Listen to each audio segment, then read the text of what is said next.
¿Qué tal? Buenas tardes. El día de hoy les traigo una entrevista con el licenciado Jorge Eduardo Carrillo Velázquez, quien es licenciado, maestro y doctor en Derecho por parte de la Universidad Autónoma de México. Además es abogado postulante. También imparte clases en la UNAM, en la UNITEC, en la UDF y en la Universidad de Insurgentes. Tiene una licenciatura y posgrado en la UNITEC. Acompáñenos. Buenas tardes. El día de hoy nos acompaña el licenciado, maestro y doctor en Derecho de la Universidad Autónoma de México, el licenciado Jorge Eduardo. Él nos acompañará en esta tarde para hablarnos acerca de la ley Bonilla. Quisiéramos platicar con él y saber su opinión al respecto sobre la ampliación y si entra en una inconstitucionalidad o no la ley, y que nos platique acerca de esto. Le agradezco muchísimo su tiempo, profesor. Platíquenos acerca de esta ley. Tenemos ciertas dudas. ¿Realmente es una inconstitucionalidad? ¿Se está violando algún derecho o simplemente es que no se conoce de la materia? No, sí es inconstitucional. Desafortunadamente, cuando existen estos conflictos entre los gobiernos locales de los estados contra la federación por una violación constitucional, a quien le toca resolver es a la Suprema Corte. Pero la Suprema Corte no puede actuar de oficio, sino que requiere que sea excitada a través de una acción de constitucionalidad que señale el acto inconstitucional del Congreso del Estado. Bueno, hay que entender una situación. México es un gobierno federal. ¿Qué quiere decir? Bueno, que en realidad los estados de la República, tanto estrictamente como jurídicamente, se consideran países autónomos y soberanos. Tanto así que tienen su propio gobierno, tienen su propia soberanía, y la manifestación de esa soberanía es que tienen su propia constitución local. Sin embargo, el régimen federal implica que muchas de esas facultades hayan sido depositadas en exclusividad a un gobierno federal, y en este caso es el Congreso de la Unión. Así, la propia Constitución establece en su capítulo de las prevenciones generales, si mal no recuerdo, es el artículo 115, que nos va a hablar acerca de las limitantes y las facultades que tienen los gobiernos estatales. Y nos dicen que las constituciones locales tienen que sujetarse a un régimen democrático, representativo, popular, y eso incluye una reducción, o más bien un acotamiento del mandato de sus gobernadores hasta por el máximo de 6 años sin que puedan reelegirse. Entonces, por ningún motivo puede señalarse que el periodo de un gobernador pueda ser ampliado. En este caso, tenemos a un periodo que ya tenía, si mal no recuerdo, era de 3 años, o ya lo había ocupado 3 años, y luego se le amplió por parte de la legislatura 5 años más, lo cual es inconstitucional. Sin embargo, hay un recoveco dentro de la Constitución que establece que los gobernadores que hayan sido designados con el carácter de interinos o con el carácter de provisionales, es decir, que cuando hay ausencia definitiva del gobernador constitucional, el ciudadano que por propuesta del Congreso deba suplirlo para terminar el periodo o para convocar elecciones, sí pueda contender en un periodo electoral para ser gobernador constitucional. Es decir, si yo ya fui gobernador interino o sustituto, sí puedo ser gobernador constitucional, con algunas limitantes. Primero, que sea a través de elección popular, es decir, que haya competido en elecciones democráticas. Y segundo, no puede ser para el periodo inmediato posterior, como lo que acaba de ocurrir en Baja California. Entonces, sí, estamos ante no una inconsistencia de la Constitución, pero sí una mala interpretación en la que no hubo elecciones democráticas, y fue precisamente el Congreso quien ordenó la duplicidad, la ampliación del término constitucional. Es una clara violación. Ahora, esto también se puede ver desde un punto de vista político, porque acontece dentro del gobierno de López Obrador. Entonces, el gobierno de López Obrador es totalmente autónomo, no tiene ninguna injerencia en los gobiernos estatales. No, el gobierno federal no tiene ninguna responsabilidad. Además, quienes propusieron y aprobaron la prolongación del mandato fue la bancada del PAN y del PRI, con algunos diputados del PRD, con votos en contra de Morena. Bueno, ¿qué pasa con esto? Aunque haya sido la oposición federal quien votó a favor de la prolongación del mandato, que se dio en efecto, se utilizó como campaña política para simular que fue una orden desde el gobierno federal, diciendo que la responsabilidad moral y política debe de ser del López Obrador. Entonces, a mí se me hace un juego demasiado sucio desde el ámbito político como jurídico. Falta que los legisladores de Morena puedan presentar la acción de inconstitucionalidad, nada más de que hay un pequeño problema. La Constitución establece que para presentar la acción de inconstitucionalidad se requiere de una tercera parte de la bancada opositora en el Congreso. Hay que ver si se logra juntar a por lo menos la tercera parte de los diputados locales para presentar la acción de inconstitucionalidad, porque la Corte no lo puede hacer de oficio. No. Entonces, este tema es similar al que sucedió en San Luis Potosí en 1992 con el entonces ingeniero González Martínez Cabana, que igualmente sucedió algo parecido en el que Lázaro Cárdenas igualmente me parece que hizo una lucha ante la elección. Sí, efectivamente. Y aquí observamos que ya son dos contextos políticos diferentes, porque en los años 90 necesariamente se requería de la aprobación presidencial, en la actualidad ya no, precisamente porque la investidura presidencial ha ido perdiendo ciertas facultades. Hay un autor muy reconocido en México que se llama Jorge Carpizo, bueno, se llamó, ya falleció, y él hablaba de que los presidentes de la República tenían facultades constitucionales, que son las que están escritas en la Constitución y la ley, y otras que son metaconstitucionales, que son las no escritas, aquellas que todo el mundo debe de respetar simplemente porque el poder del presidente era absoluto. Entre estas facultades estaba la de nombrar a los gobernadores de los estados. En aquella época, si mal no estoy, era Salinas de Gortari quien era presidente, y pues obviamente la orden en ese momento sí salió de Salinas de Gortari, en este momento no. Entonces, podríamos descartar que son un antecedente para que la República o el presidente de la República también pida una reelección. Sí, ¿Se puede deslindar? No, es básicamente impensable que esto se repita a nivel federal. A nivel local, porque habría que ver si la Constitución del Estado de Baja California lo permite. Si lo permite, entonces el Congreso local tiene la facultad, sí, de ampliarlo, y sería una facultad constitucional dentro de la Constitución de Baja California, que entraría en choque con la Constitución federal. Entonces, aquí hay un choque entre dos órdenes constitucionales, el de Baja California y el federal. Esos choques los tiene que resolver la Corte. Bueno, la Corte ya vimos que no lo puede hacer de oficio.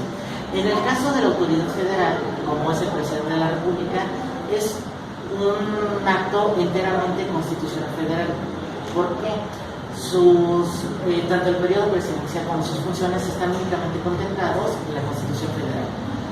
Si se quiere reformar la Constitución federal en ese sentido, pues se requiere de la aprobación de las 2/3 partes, tanto de la Cámara de Diputados como de Senadores, y de la aprobación de la mayoría de las legislaturas estatales. Para una reforma de ese calado en materia presidencial, yo considero que no habría consenso político para lograrlo. La única forma en que un presidente pudiera perpetuarse en el poder o reelegirse sería a través de un golpe de Estado, lo cual no considero que haya ni las condiciones políticas o sociales para lograrlo.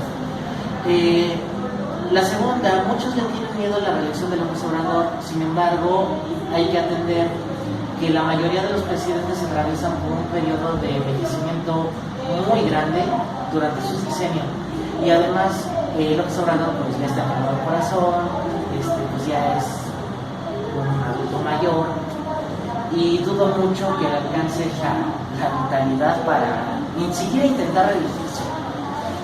Además, eso generaría un enrarecimiento político Y bueno, si bien la Constitución se puede modificar,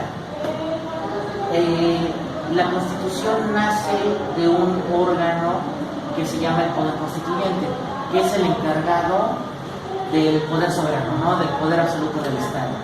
Una vez que se emite la Constitución, el poder constituyente se disuelve y da lugar a los poderes constituidos, el poder ejecutivo, legislativo y judicial.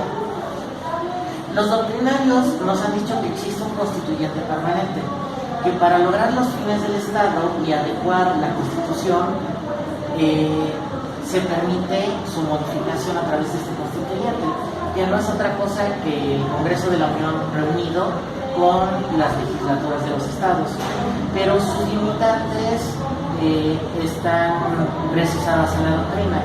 Es decir, la Constitución tiene aspectos pétreos que por ningún motivo se pueden modificar. Es decir, el poder constituyente permanente estaría imposibilitado para modificar alguno de estos preceptos pétreos.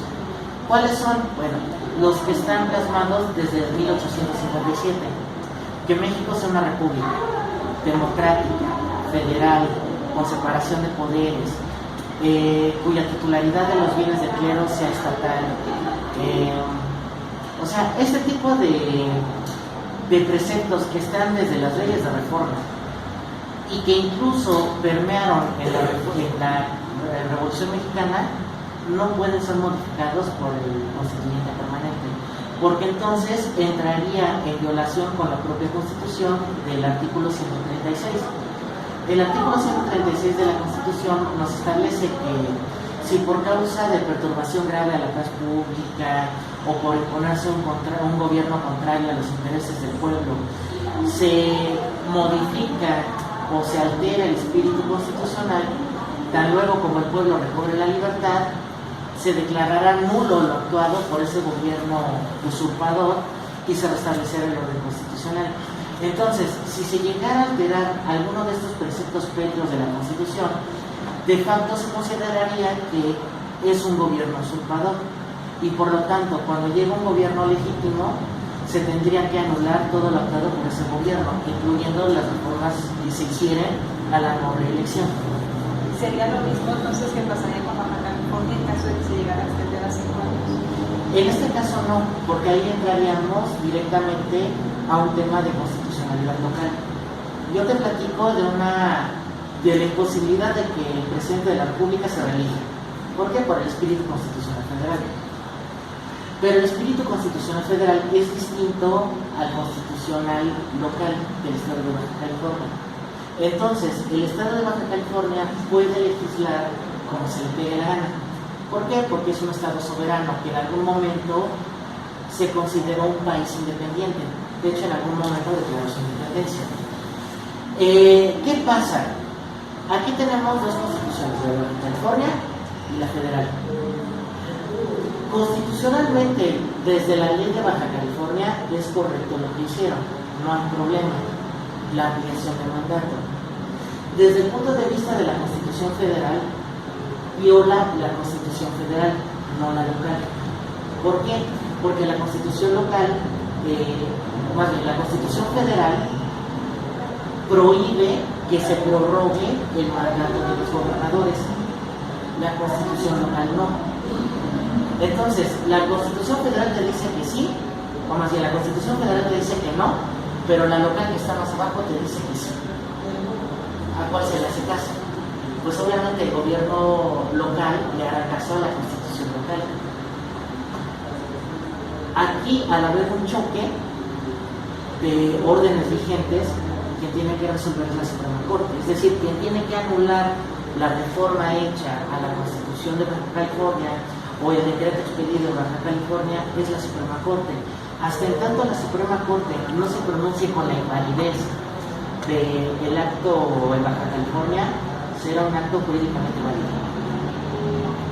O sea, sí viola la Constitución Federal, pero aunque lo viole y todos lo sepamos, va a ser un acto que va a estar operativo y que va a estar vigente hasta en tanto la Suprema Corte no lo declare válido. Ok, entonces lo que mencionaba en conferencia, o más bien en una declaración, Porfirio Muñoz Ledo acerca de que iban a intervenir ¿Es legal también? ¿O Sí. podría hacerlo, podría intervenir también? Sí, efectivamente, porque nosotros tenemos, previniendo que la autoridad quiera abusar de su poder y hacer actos inconstitucionales, tenemos los llamados controles de constitucionalidad. Tenemos dos sistemas, el sistema concentrado y el sistema difuso. El sistema difuso, bueno, como es la propia autoridad local quien está violando, bueno, se echó a perder, ya no funciona. El que nos queda es el sistema concentrado. Y se llama concentrado porque recae directamente en el Poder Judicial de la Federación. Dentro de ese poder concentrado encontramos varias vías. El juicio de amparo, que es el que generalmente podemos utilizar los gobernados, pero hay otros que son de uso político, que están contenidas en el artículo 105 constitucional, que son las acciones de inconstitucionalidad y las controversias constitucionales. Cuando exista un acto violatorio como el de Baja California, hay varios organismos políticos que pueden promover una acción de inconstitucionalidad ante la Suprema Corte. El primero de ellos es la tercera parte del Congreso local de Baja California. Como ya dijimos que Morena ahí es una oposición mínima, no podrían interponerlo. Sin embargo, también da la facultad a que sea una tercera parte del Congreso de la Unión a nivel federal. Entonces sí, los diputados de Morena, coaligados, pueden presentar una acción de inconstitucionalidad ante la Suprema Corte a final de que la Corte analice el acto de Baja California. Y yo estoy convencido de que van a pronunciarse por la inconstitucionalidad. Hay algunas personas que mencionan que esto que está pasando en Baja California es una cortina de humo para, digamos que disminuir todos los grandes problemas que tiene ahorita actualmente el presidente de la República, de violencia, inseguridad, narcotráfico y infinidad toda la Si fuera cortina de humo, hubiera nacido desde el mismo partido político en el poder. Y en este caso observamos que no, fue una maniobra orquestada por el gobierno local encabezado por el PAN y el PRI, pero que son una oposición y una oposición muy raquítica a nivel federal. Entonces, haz de cuenta que yo apago la luz y te echo la culpa, ¿no? Es algo muy absurdo lo que está pasando al querer culpar al gobierno federal en este sentido. Segunda, el presidente de la República no tiene intervención directa en este tipo de asuntos. Quien lo tiene que resolver es el Poder Judicial de la Federación, no el presidente. Tercera, los problemas que está enfrentando el país son heredados desde el gobierno de Felipe Calderón. O sea, la crisis económica se puede rastrear desde la época de Salinas de Gortari, ¿no? El peso nunca se recuperó de la revolución del 94. El problema de violencia comenzó con el gobierno de Vicente Fox, pero se agravó ya a límites extraordinarios con el gobierno de Felipe Calderón. El gobierno de Enrique Peña Nieto no fue responsable del problema de seguridad ni responsable directo en el déficit presupuestario. Sin embargo, el gobierno de Peña Nieto nunca tomó medidas para corregir las deficiencias en su momento. Básicamente, el gobierno de Peña Nieto fue un gobierno títere, es decir, dejó que el gobierno funcionara como venía funcionando, nada más. Ahora, el gobierno de López Obrador ha empezado una serie de reformas, pero esas reformas implican una reestructura del Estado, van a tener tiempo en los resultados.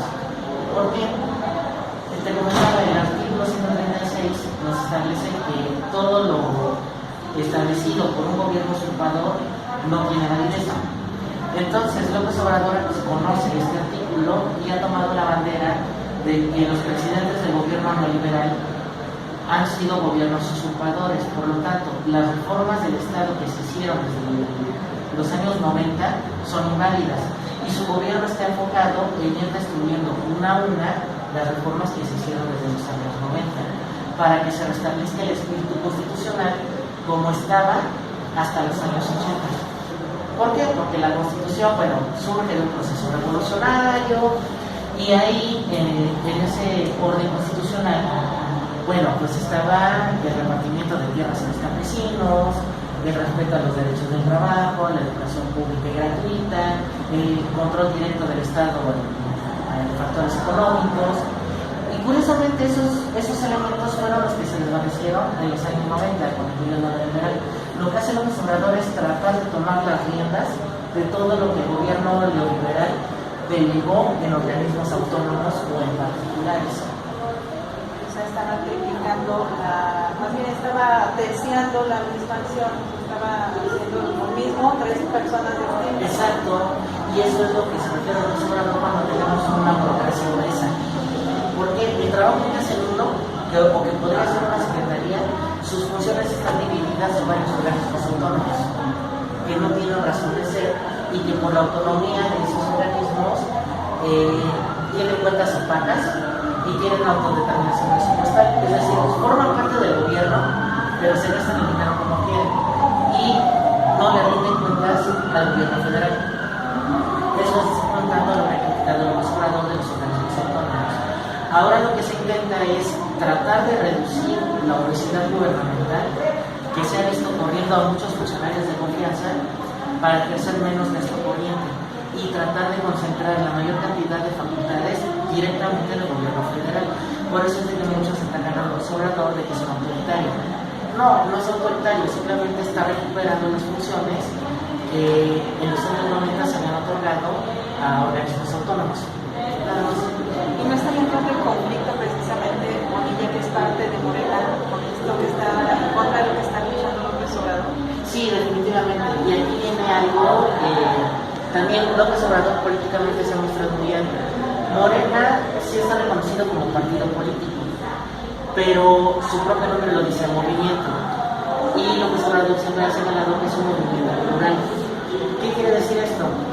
Que dentro de un movimiento plural existen varias ideologías, varias formas de pensamiento, incluso varias estructuras, ¿no? Es totalmente homogéneo. En este caso, López Obrador se puede lavar las manos, o no es tanto el partido Morena, se puede lavar las manos expulsando a Bonilla y diciendo que se desvió de los movimientos originales de Morena. Bueno, pero Jacob está apoyando claramente a Bonilla, ¿no? Incluso sale a defender, y sale a hacer declaraciones apoyando, ¿no? También. Sí, pues al final de cuentas es un asunto derivado de un congreso local. Ahora, desde el punto de vista, políticamente se ha manejado mal. Se tiene que expulsar de Morena, porque si no está dando pauta a que el mismo partido, el mismo movimiento entre en putrefacción y entre en conflicto con los ideales que lo llevaron al poder. O sea. Y esto mismo no sucede cuando López Obrador empezó a trabajar muchísimo antes de empezar su gobierno, o sea, que empezó a trabajar, a hacer encuestas. Muchos dicen que son encuestas chafas, que no tenían que haber sido porque no son constitucionales, y que eso posiblemente pudo haber alterado el desorden o da pie a que otros gobernadores alteren el orden de lo que se dicta constitucionalmente. De hecho, sí es un arma de doble filo, porque hay que entender que López Obrador es un político formado en los cuadros priistas y en la vieja guardia del PRI, donde la única voluntad, o por lo menos voluntad política, era la del presidente. Entonces, bajo esta lógica, lo que haga López Obrador está bien, pero los gobernadores, si lo hacen, tienen que ser con permiso del López Obrador. Eso nos lleva a una dicotomía políticamente inconsistente, ¿no? Que causa malestar, el cual comparto. Desafortunadamente pasa un problema con lo de las encuestas y consultas populares, porque es un mecanismo que está contenido en la Constitución. A estos le llamamos democracia directa, cuando se delega directamente en el depositario de la soberanía, que es el pueblo, en la fuente de la soberanía más bien, determinaciones de Estado. Se supone que el pueblo toma sus determinaciones a través de sus representantes legales, que son los senadores y diputados, y a nivel local, los diputados de la Nación. En los años 2000 se incluyó la posibilidad de esta democracia directa a través del referéndum o del plebiscito, nada más de que vienen los candados. no pueden ser convocados por el gobierno para asuntos económicos, ni para asuntos fiscales, ni para reformas constitucionales. Y en todo caso, cuando el gobierno desee la opinión del pueblo, debe reunirse un 2% mínimo del padrón electoral. Entonces, si somos un padrón electoral de cerca de 70 millones de electores, ¿cuánto sería el 2%? O sea, ahora, ¿qué organismo político no partidario tendría la posibilidad de recabar firmas del 2% del padrón electoral? Entonces, de entrada, una de las críticas del observador es que esas instituciones de democracia directa estaban con el candado para que no se usaran. Y además, en el caso de que se juntaran los requisitos constitucionales, el proceso de depuración es demasiado tardado. Te podías llevar hasta 3 años simplemente en organizar una consulta o un referéndum. Entonces, pues sí, se ve bonito en la Constitución, se ve bonito en el análisis, pero es totalmente inoperativo. Lo que dice López Obrador es de que se le va a preguntar directamente al pueblo cuál es su sentido. Ahora, obviamente la decisión ya estaba tomada. Ya López Obrador desde campaña había dicho que el aeropuerto se iba a cancelar, ya tenía los ejes, ¿no?, de su plan. Sí, todo, o sea, todo eso ya lo sabemos, que se iba a hacer, ya se había tomado la decisión. El electorado aún así votó por él, que quiere decir que el plan operativo de López Obrador indirectamente había sido ya aprobado por el electorado. Lo que hace López Obrador es darle un toque mayor de legitimidad y preguntarle, a ver, no solamente a mis electores, sino a todo aquel que quiera participar, las consultas que fueron hechas a modo. A modo porque no fueron organizadas propiamente por el gobierno, pero sí tenía la oposición la facultad de intervenir. Y lo que pasó en esas elecciones fue reflejo exacto de lo que pasó en la jornada electoral. Una mayoría aplastante confirmando el proyecto del López Obrador y una minoría que sí se tomó en cuenta, pero que políticamente es insignificante. Se les toma en cuenta políticamente para escuchar su opinión, para que haya pluralidad, pero al final de cuentas las decisiones se toman por mayoría. La mayoría de los electores ya habían decidido que sí. Esto fue nada más una maniobra política para confirmar la voluntad popular. Ahora, ¿qué pasaría en el supuesto que López Obrador aguantara y que no estuviera tan viejo? Las propias encuestas, tanto de parametría, de Reforma dice que no tiene suficiente apoyo, o del Universal, y las mismas que ha hecho Secretaría de Gobernación, el 25% del electorado apoyaría la reelección de López Obrador. Obviamente, por las condiciones constitucionales y lo que te comento, no podría haber una reforma constitucional. ¿Qué es lo que se podría hacer? Convocar un Congreso Constituyente. Es decir, la Constitución actual no puede o no permite la reelección, pero una maniobra política sería llamar a un nuevo Congreso Constituyente que elabore una nueva Constitución en la que se contemple la reelección. Para que eso pase también es algo casi imposible, no hay condiciones políticas, pero podría ser un escenario. Si tú me preguntaras del 1 al 100 qué posibilidades tiene López Obrador de reelegirse, yo te diría que del 5%, el mismo electorado que lo apoya. Eso le generaría un apoyo muy férreo, pero también una oposición gigantesca. Ahorita el gobierno ha podido maniobrar con soltura porque realmente no tiene oposición. Si intentara reelegirse, entonces sí habría oposición. Hay muchos del electorado que votaron por López Obrador que no están de acuerdo en la reelección. Entonces ellos sí pasarían a una oposición fuerte. Por lo tanto, yo no creo que pueda gobernar con ese panorama. Sería el gobierno de Peña Nieto otra vez. ¿No hay manera de que se convierta en una dictadura? No, obviamente hay ciertos rasgos dictatoriales del viejo PRI que se van a conservar. Por ejemplo, el que todos los pinches gobernadores, perdón por la expresión, es que sí hablo muy fluido, el que todos los gobernadores se tienen que cuadrar a la voluntad del presidente. Y si no, pues hay mismos mecanismos políticos que te van a hacer ceñirte a la voluntad presidencial. ¿Cuáles son esos? Lo que le pasa al Bronco. El Bronco ha sido muy crítico del periodo de López Obrador. Bueno, ya hay propuestas para hacerle juicio político con corrupción y desvío de recursos. Un investigador de la UNAM, que se llama Alfredo Jalife, cuando le preguntaron sobre los sucesos en Puebla, si fue un accidente, él simplemente contestó: en política no hay accidentes. ¿Qué puede pasar? Que a un gobernador le pase un no accidente, una de esas casualidades, o lo que pasó con los secretarios de Estado de Felipe Calderón, que les pasen no accidentes. O sea, eso obviamente sí parecería una dictadura, tiene rasgos de Filipe. ¿Qué pasa? Dentro de los pactos secretos o no escritos de la institución presidencial, es de que terminando el periodo te retires a la sombra. Por eso vemos que ningún presidente priista ha continuado en el mundo político. Si acaso Salinas de Gortari, porque él sí logró ejercer control sobre presidentes posteriores, como el mismo Calderón y Peña, sobre ese hilo no. Pero después de eso, ya no da noticia, no están en los reflectores. Los únicos casos diferentes han sido Fox y Calderón, pero porque ellos han sido de una formación distinta, panista. No, el caso de López Obrador no, él va a pasar a la sombra. Ahora retomando lo de Bonilla, ¿usted cree que esto que pasó en Baja California con Morena sea una pequeña llamada de atención en parte de su electorado para que puedan cambiarlo o que van a empezar a perder afectos?